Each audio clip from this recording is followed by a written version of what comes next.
Assalamualaikum warahmatullahi wabarakatuh. Alhamdulillahirabbil alamin wa bihi nasta'in ala umuri dunya waddin wa ala alihi washabihi ajmain amma ba'du.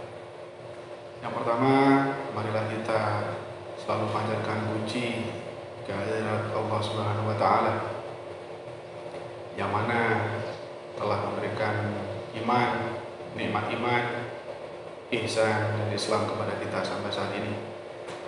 Salawat ma'asalam kita haturkan kepada junjungan Nabi Agung Nabi Sallallahu Alaihi Wasallam. Di bulan Ramadan ini merupakan sebuah bulan di mana Allah menurunkan segala nikmat, segala pahala, ampunan, serta ada satu malam di mana lebih baik daripada 1000 bulan. Kita sebagai umat Islam seharusnya bisa memaksimalkan kondisi ini dengan sebaik-baiknya. Iman merupakan sesuatu yang fundamental dalam kehidupan seorang muslim, di mana iman itu selalu beriringan dengan takwa. Allah Subhanahu wa taala berfirman di dalam kitabnya, A'udzubillahi minasyaitonirrajim. Bismillahirrahmanirrahim. Ya ayyuhalladzina amanu taqullaha haqqa tuqatih wa la tamutunna illa wa antum muslimun. Wahai orang-orang yang beriman, bertakwalah engkau kepada Allah dengan sebenar-benarnya takwa, dan jangan sekali-kali mati melainkan dalam keadaan beragama Islam. Kita bisa melihat pendahulu-pendahulu kita, misalnya Nabi Ismail alaihissalam, putra Nabi Ibrahim alaihissalam. Apa yang membuat Nabi Ismail ikhlas untuk dipotong lehernya oleh Nabi Ibrahim alaihissalam? Atau apa yang membuat Nabi Yusuf alaihissalam menolak dengan tegas bujukan, rayuan Siti Zulaikha untuk berbuat hal-hal yang dilaknat oleh Allah Subhanahu wa taala?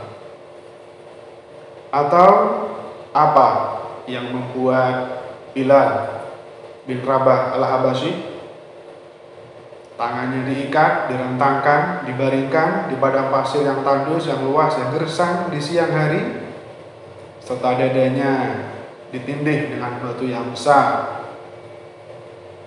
Atau apa yang membuat Siti Masito, seorang perempuan di lingkungan kerajaan Firaun, begitu kerasnya, begitu kuatnya beliau menahan, menyaksikan seluruh anggota keluarganya dimasukkan ke dalam kuali yang di dalamnya sudah ada air yang mendidih, yang bisa meluluh lantakkan apapun yang dimasukkan ke situ. Jawabannya adalah iman. Jika iman sudah tertanam dengan baik di dalam hati kita, maka tidak ada seorang pun, tidak ada makhluk apapun yang bisa menghalanginya. Jika kita percaya kepada Allah Subhanahu wa taala dimanapun kita berada, jika kita sudah di dalam sanubari kita sudah ada iman di dalamnya, maka tak seorang pun dapat menghalanginya. Nabi Ismail alaihissalam percaya bahwa perintah itu adalah dari Allah Subhanahu wa taala. Beliau iman, beliau percaya.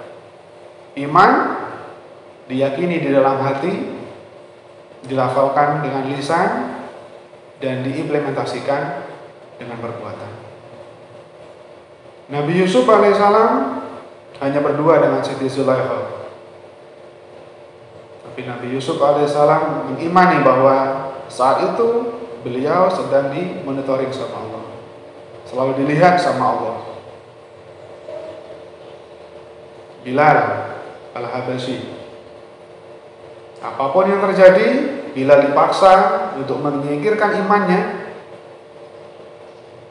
dengan diiming-imingi dengan bebas dari kebudakannya, hidup mewah, tapi beliau tidak bergeming sedikit pun dengan bujuk kayu kafir Quraisy atau Siti Masito. Keluarga intinya, anaknya, suaminya, beliau sadar semua itu adalah titipan dari Allah Subhanahu wa taala. Jadi kalau ada dua pilihan antara keluarga sama iman, Siti Masito lebih memilih imannya. Karena semuanya nanti kembalinya kepada Allah Subhanahu wa taala. Sedikit contoh bahwa mereka percaya, mereka mengimani bahwa hari akhirat adalah adanya, Allah itu ada, Muhammad adalah Rasulnya. Sahabatku, saudaraku, kaum muslimin yang insya Allah dirahmati oleh Allah, di bulan yang penuh dengan hikmah ini, dengan pahala ini, mari kita tingkatkan iman kita, iman selaras dengan takwa. Kalau sudah ada iman di dalamnya, maka takwa akan muncul di dalamnya. Iman seseorang akan muncul jika terus dilatih setiap harinya. Dia sadar, dia iman dengan Allah itu ada, Rasul Muhammad adalah Rasulnya, Al-Quran adalah kitabnya, malaikat, hari akhir, serta takdir. Hal-hal yang sepele yang seperti itu yang harus diimani dan nantinya bisa berdampak yang luar biasa, seperti contoh-contoh yang sudah dipaparkan tadi. Kalau sudah iman berada di hati kita masing-masing, maka takwa dengan sendirinya akan tumbuh. Karena sudah percaya, sangat percaya bahwa Allah akan selalu ada, bahwa Allah akan selalu memonitoring kita, bahwa ada malaikat yang setiap saat akan mencatat apapun tingkah laku kita. Baiknya Allah contohnya adalah salah satunya, jika perbuatan baik, niat saja itu sudah bisa dicatat oleh malaikat raqib. Niat saja, belum dilakukan. Tapi jika perbuatan adalah perbuatan buruk, maka menunggu perbuatan tersebut dilakukan. Jika masih ada niat saja, nanti kalau perbuatan buruk masih belum ada catatannya. Jika masih niat. Saudaraku, umat Islam yang insya Allah dirahmati, dimuliakan oleh Allah Subhanahu wa taala, di bulan yang penuh hikmah ini, dengan penuh pahala ini, Allah menurunkan semua hal, semua kebaikannya. Pintu-pintu neraka ditutup, pintu surga dibuka selebar-lebarnya.